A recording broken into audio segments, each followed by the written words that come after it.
सभी को जय माता की।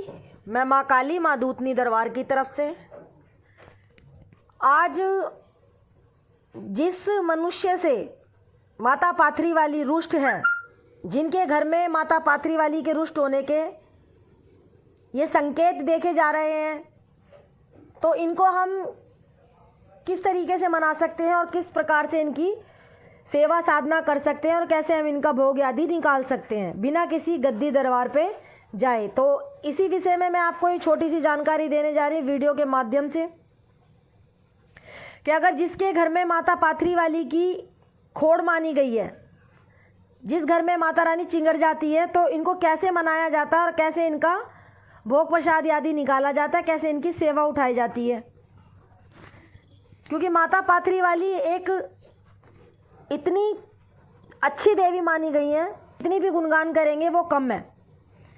जिन पे इनकी असीम कृपा होती है, जिस मनुष्य पे, जिनके घर पे इनकी असीम कृपा होती है, उनको संसार में कभी किसी चीज़ की कमी नहीं हो सकती। धन्य धान्य की कभी किसी चीज़ की कमी नहीं हो सकती। वंश आगे चलाने में, कुल को आगे बढ़ाने में माता रानी बहुत अच्छे तीव्र गति से काम करती हैं, क्योंकि ये जोड़े में चलने वाली देवी माता है।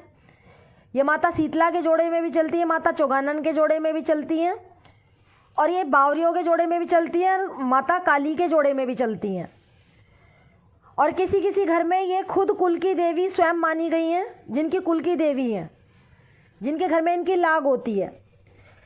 लेकिन कहीं कहीं किसी किसी जगह ऐसा भी देखा गया है कि जिनके घर की कुल की देवी होती है, ये कभी कभी वहाँ से उनसे भी रुष्ट हो जाती है, वहाँ भी इनका प्रकोप देखा जाता है।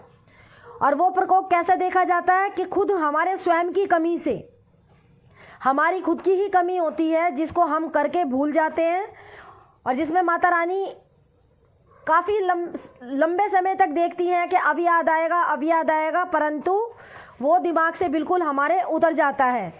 क्योंकि कभी कभी ऐसा होता है कि हम कहीं किसी के हमने माता रानी की सेवा साधना करी है, और हमने जैसे हमारे घर में किसी की तबीयत खराब हुई या हमारा कोई काम अटक रहा है, हमने माता रानी का कोई उठावना उठा के रखा है कि माई रानी माता दूतरी हम तेरे नाम का ये 11 रुपये टेक रहे हैं, 1.25 रुपये टेक रहे हैं, 51 रुपये 21 रुपये टेक रहे हैं, और हमारा ये काम हो जाएगा। तो काफ़ी जगह इनकी बच्ची पे भी इनकी भेंट दी जाती है, कहीं कहीं इनका बच्ची का भोग भी लगा जाता है, और कहीं कहीं इनको पूरे गुलगुलों से भी मनाया जाता है। तो हर प्रकार से माता रानी अपना भोग प्रसाद आदि हर घर से लेती हैं, कहीं सात्विक तरीके से, कहीं तामसिक तरीके से। तो ऐसे ही हम लोग उठावना उठा के रख देते हैं। अब हमारे जैसे कुछ काम अटक रहा है, हमने उठावना उठा के रख दिया, कुछ समय के बाद हमारा वो कार्य बनने लगता है और हम उस उठावने को भूल जाते हैं, हमारे दिमाग से बिल्कुल उतर जाती है कि हमने माई का कुछ उठावना उठा के रखा था। क्योंकि ये मसानी है, ये पड़ी नींद में सोती रहती हैं। जिनके घर में माता पाथरी वाली की मसानियों की जोत जलती है, वो भी नींद में ही रहते हैं, उनको भी थोड़ा थोड़ा क्या होता है, कुछ कुछ भूलने की आदत हो जाती है।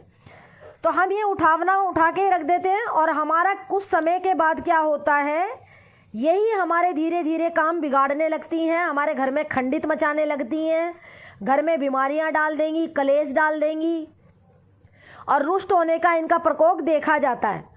तो कैसे माता पाथरी वाली को मना सकते हैं, कैसे इनका भोग प्रसाद आदि हम निकाल सकते हैं।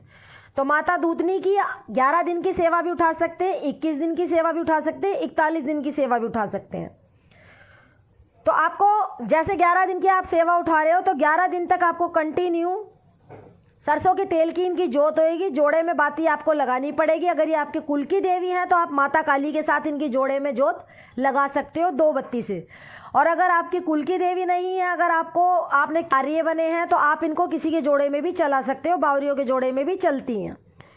तो 2 बत्ती आपको तेल के दीपक लेके जाना, 2 बत्ती उसमें लगानी है, और कंटिन्यू 21 दिन, 11 दिन, 41 दिन आपको भोग प्रसाद आदि एक ही लेके जाना है। सेम भोग प्रसाद यही जाएगा, 5 पतासे, 5 गुलगुले, 5 पूड़े। कच्ची लस्सी से माता रानी को स्नान कराना है, 1 लोटा जल का लेना है, उसके अंदर गंगा जल, थोड़ा दूध और थोड़ा उसके अंदर कुछ मीठा डाल लो।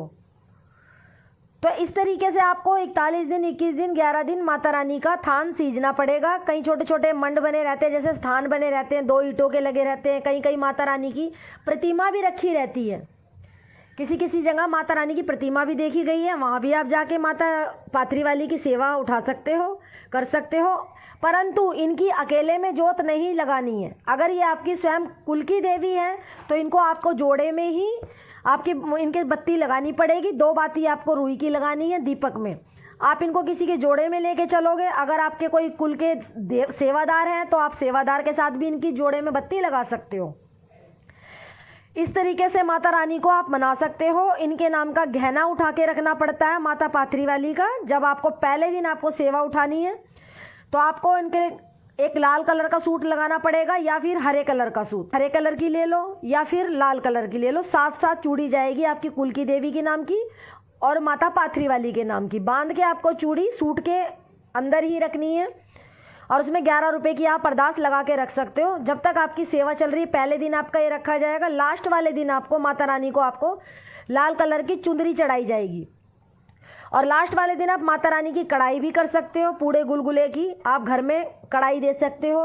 11 दिन तक जब तक आपकी सेवा चलेगी माता रानी के आपको थान सींचने पड़ेंगे। वो सारा भोग प्रसाद आदि आपको घर में नहीं देना है, आप माता रानी के स्थान पे ही लेके जाओ। और जो लास्ट का दिन आपका सेवा का होगा उस भोग प्रसाद को आपको घर पे ही देना पड़ेगा। अंग्यारी पे भोग देके माता रानी से हाथ जोड़ के प्रार्थना करनी पड़ेगी। माता दूतनी अगर हमसे कहीं जाने अनजाने भूल हुई है तो उसके लिए मैं आपसे क्षमा याचना करता हूँ या करती हूँ। तो माता पाथरी वाली को इस प्रकार से मनाया जा सकता है बिना किसी गद्दी चौकी दरबार से जुड़े हुए।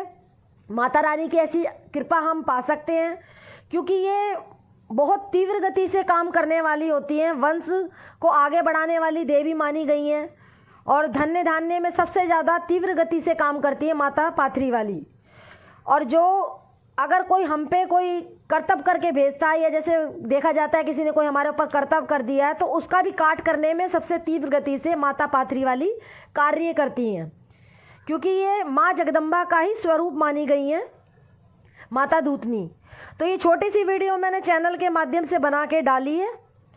अगर आपको हमारी वीडियो में ज़रा सा भी कुछ समझ में आया हो तो चैनल को लाइक करना, सब्सक्राइब करना और ज़्यादा से ज़्यादा शेयर करना। तो सभी को जय माता की।